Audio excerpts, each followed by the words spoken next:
Soy conductor del metro de la Ciudad de México. Llevo varias semanas en este trabajo.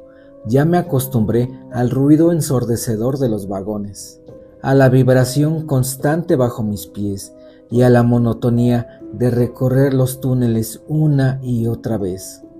Esa mañana, mientras me preparaba para mi turno, uno de mis compañeros se acercó con una expresión extraña en su rostro.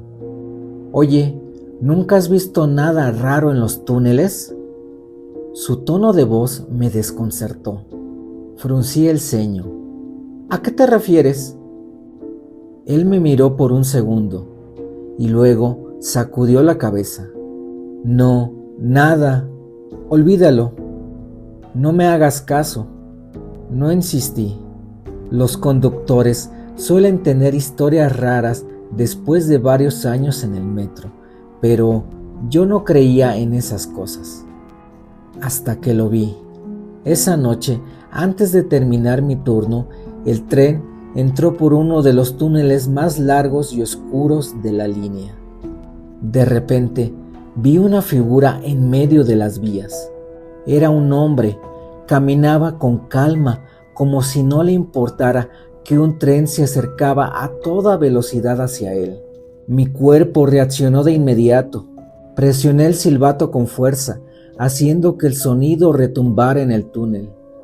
«¡Quítate!», grité, aunque sabía que no podía escucharme. Pero no se movió. Maldición, activé los frenos de emergencia, aunque sabía que era inútil.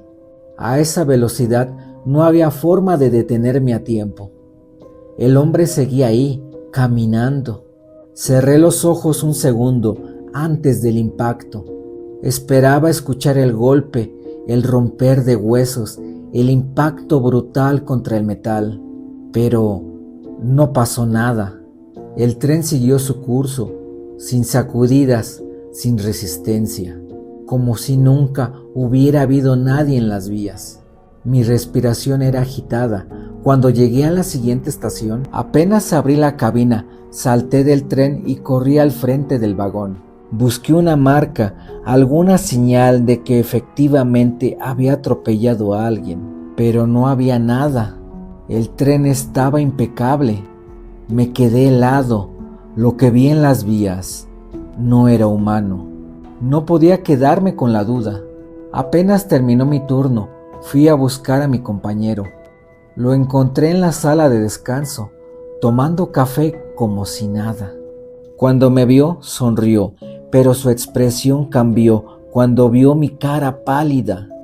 «¿Lo viste, verdad?», lo dijo sin rodeos. Asentí, todavía con la respiración pesada. Había un hombre en las vías. Le toqué el silbato, pero no se quitaba. El tren le pasó encima y no sentí nada. No había nadie. Mi compañero suspiró y dejó su taza sobre la mesa. «No eres el único. A todos nos pasa tarde o temprano, pero algunos han visto más de uno caminando por las vías de los túneles». Bajó la voz y miró a su alrededor, como si temiera que alguien más lo escuchara. «Y los menos afortunados dicen que se les han subido a la cabina». Mi estómago se hizo un nudo. «¿Qué pasa cuando se suben?». «Nadie sabe.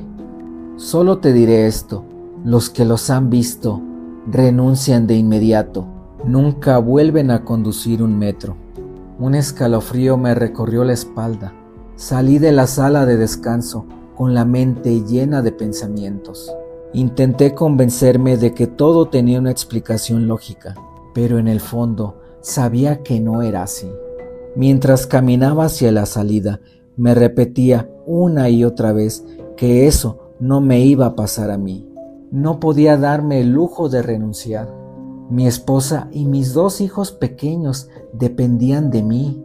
Conseguir este trabajo me había costado mucho esfuerzo y no iba a perderlo por algo que tal vez solo estaba en mi cabeza.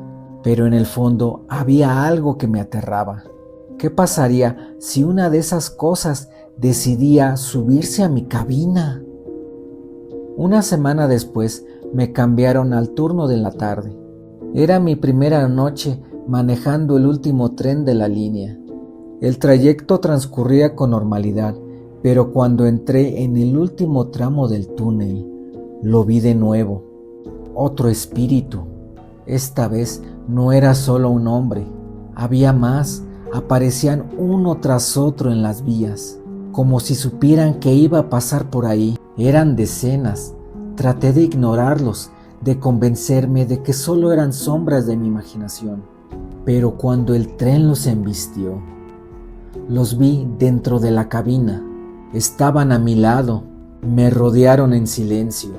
No podía moverme. Uno de ellos alargó la mano y me tocó. En ese instante vi su muerte. Un joven cayendo a las vías, su rostro congelado en un grito mudo mientras el tren lo alcanzaba. Otro espíritu me tocó el brazo. Un hombre ebrio tambaleándose en el andén, perdiendo el equilibrio y desapareciendo bajo los vagones. Cada vez que uno de ellos me tocaba, veía el momento en el que habían perdido la vida en el metro. Mi mente se llenó de imágenes horribles. Sabía que si seguía viendo, no iba a salir con vida de ahí. Cerré los ojos con fuerza. Pensé en mi esposa, en mis hijos. Pensé en sus risas, en la calidez de mi hogar, en las noches en que llegaba cansado y ellos corrían a abrazarme. No voy a quedarme aquí. No me van a llevar con ellos. Me aferré a esos recuerdos como si fueran un escudo. Los espíritus comenzaron a desvanecerse, uno por uno. Cuando abrí los ojos, estaba solo. El metro llegó a la estación final. Bajé de la cabina con las piernas temblorosas. Sentí que había envejecido años en unos minutos. Pensé en renunciar, en irme y olvidar todo, pero no lo haría, porque mi familia era más fuerte que cualquier espíritu, y por ellos seguiría adelante. Apoya al canal compartiendo el video